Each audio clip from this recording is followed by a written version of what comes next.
before we get to any of that, we do have some games to discuss. Most notably, a pretty huge release dropped last week. Monster Hunter Rise. Kevin, I have 16 hours in the game so far. Is that not including the demo? Including the demo, I'm at 21. Wow. Okay. So 16 hours of just a retail release that came out on Thursday? I started on Friday. I started Friday afternoon because I wanted to start on stream. Look at that. This game is excellent. My first Monster Hunter game was Monster Hunter World. Rise is clicking with me, and I think better in almost every conceivable way, with the exception of, yes, graphically, World looks better, but I don't think Rise looks bad in the slightest. Rise is one of the best looking Switch games I've ever played. I'm blown away that this game looks this good and is a rock solid 30 frames and a smooth 30 frames for the entire experience. It looks beautiful. It's one of the best, like far and away, one of the best looking Switch games that I've ever seen. And a Switch Pro, I think, will only buff that in time. But right, I put 60 hours total into World. I'm going to lap that with Rise. I can guarantee that right now. Because it just I don't. Damn. Like, sorry, go ahead. Like, is there something specific that this game is doing that maybe World like didn't do as great, you felt like, or like, is there like a unique factor as to why, you know, not that you weren't hyped for World and loved World, you definitely did, right? Mm-hmm. But is there something like specific that Rise is doing that World didn't, that is really grabbing you post launch? You know? Yeah, traversal. I think that's the major thing. Like with World, Monster Hunter, even when I picked it up, and even when I love it, right, with World, it can definitely feel clunky. I think you have to like plan around the way your weapon works, right? Like you can cancel out pretty quickly and easily. But you definitely have like your stiff animations of like, okay, it's going to take time to get this hammer to swing over my head and hit the prey. You have to account for that, you know, and they're set up for that move. So it does feel locked in that way, but it's not like screwing you because you can't cancel that really easily. But just moving around World, it's slow, right? Like you're tracking and hunting the monsters, it's slow. Rise, it doesn't make it shorter, but it just improves the way you maneuver the world in a way that makes it faster, and you're getting to the action faster. Also, the load times kind of non-existent because again, like Switch uses cartridge-based and SD memory, so like you have that benefit. And from like accepting a quest to like, if you want to get food to prep for the quest and get a buff, you can. But accepting a quest to loading into the world and then trying to find a monster, it's like less than a minute. And in World, it was like maybe 5 minutes. So it's just like expediting that process. So the thing I love about Monster Hunter so much is like I like the hunt, I like the tracking, but the fights, because every monster has a very different way you should approach it, and that's what's engaging. It's like a boss battle every time you do it, right? And I love that, and all the improvements that Rise makes to traversal makes it way easier to get to those points. So I really appreciate that. Yeah. And I'm sure you saw this from the little you have seen of Rise, of like the wire bug, your Spider-Man powers in this game. Yeah. That's a big part of it, because not only do you have your set combos for your weapons, you also now have wire bug combos that you can chain with like a L2 and X or A button to do a wire bug assisted move, and you're expending your limited resource of wire bugs that recharge. They're kind of like supers. Right. And it's great because there's a really good risk reward there where you can either use a special move and use one of two of them, or you can save that for a dodge that you could really save your ass or keep you from like getting knocked down. So there's that added layer of stress and planning involved in the moment. But I think on a greater scale, and what I really, really enjoy so far, is these environments are very vertical, and really, really incentivize exploration. And because you can move so freely, because you have your Palamute, you have a dog friend now that you can ride as a mount, and you have these Spider-Man powers, you can run up walls, zip around. There's so many secrets and there's so much to explore, and it's very rewarding, and the way they integrate it into combat and exploration just makes the process of playing the game so much smoother than World, and World was already really good. So Yeah, yeah, yeah, yeah. It's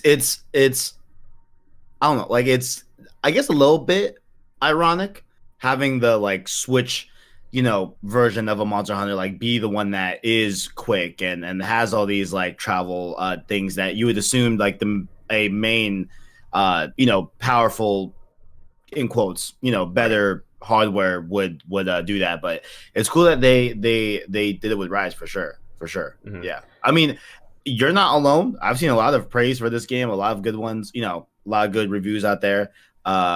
Grayson Morales as well did a really good review on it. Definitely check that out. But yeah, no, for sure. Like, seems like people definitely like Rise. So that's good though. That's good.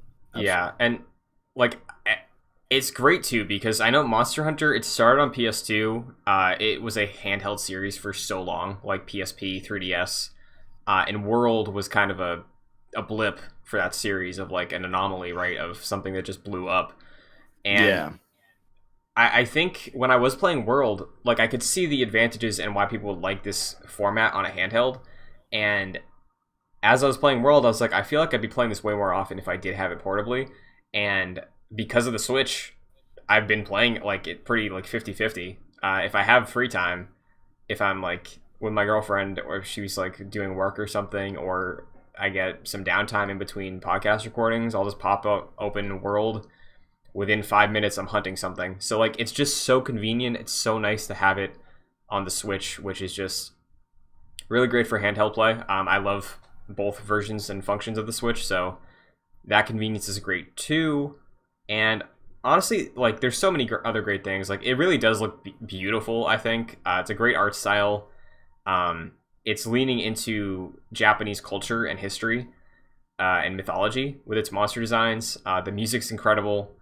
I can't say enough good things about this game. I think the one thing I could say as a detractor is I hear it's not overly long, but Monster Hunter as a series has a history of having a launch version and then an ultimate version.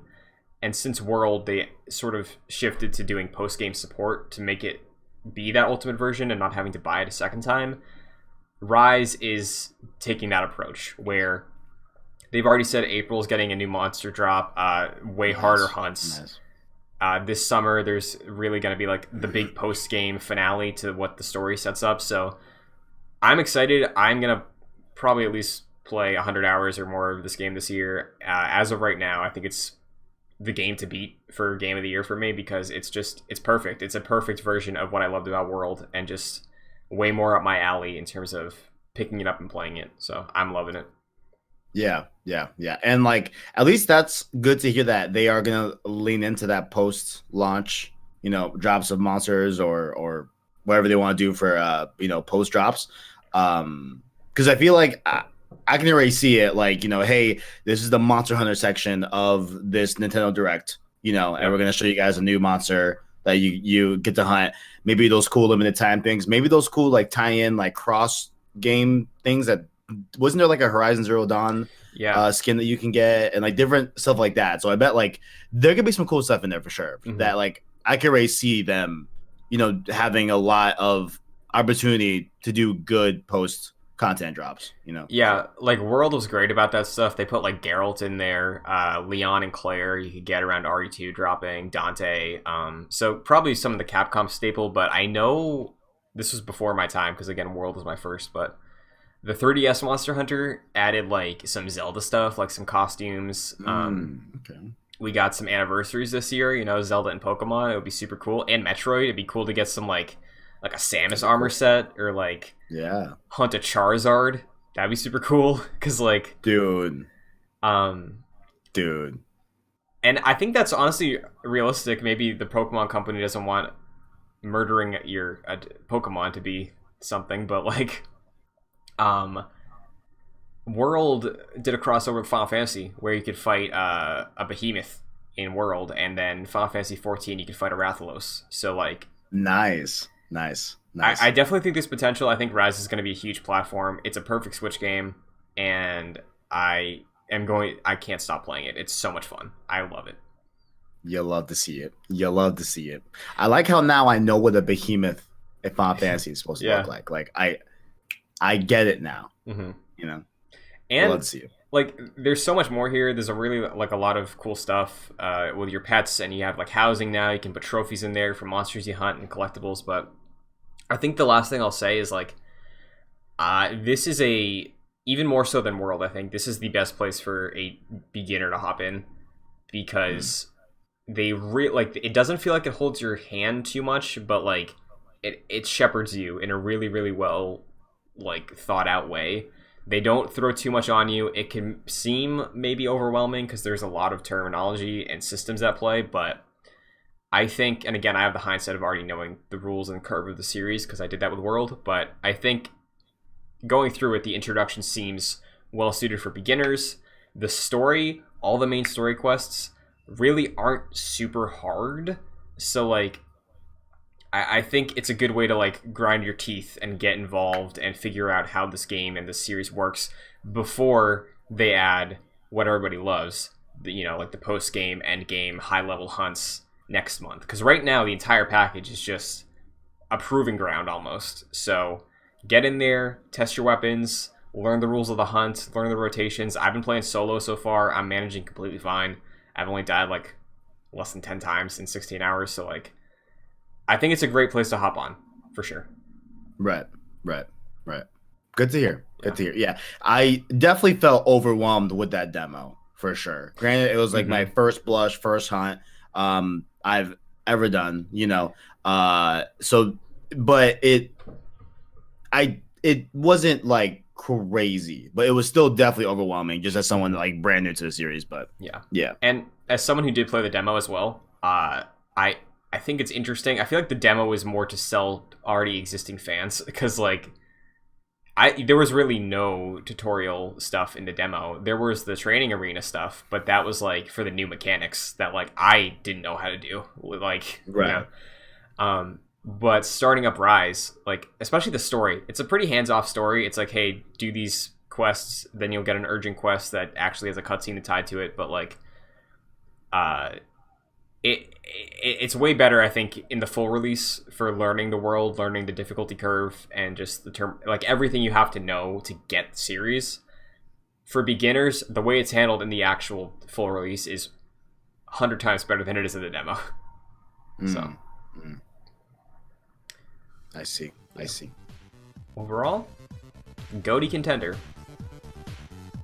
Is there another GOTY contender you have right now for this year, or is this just the one? This is it so far. Okay. And it's a high bar. It's a very high bar. I hear you.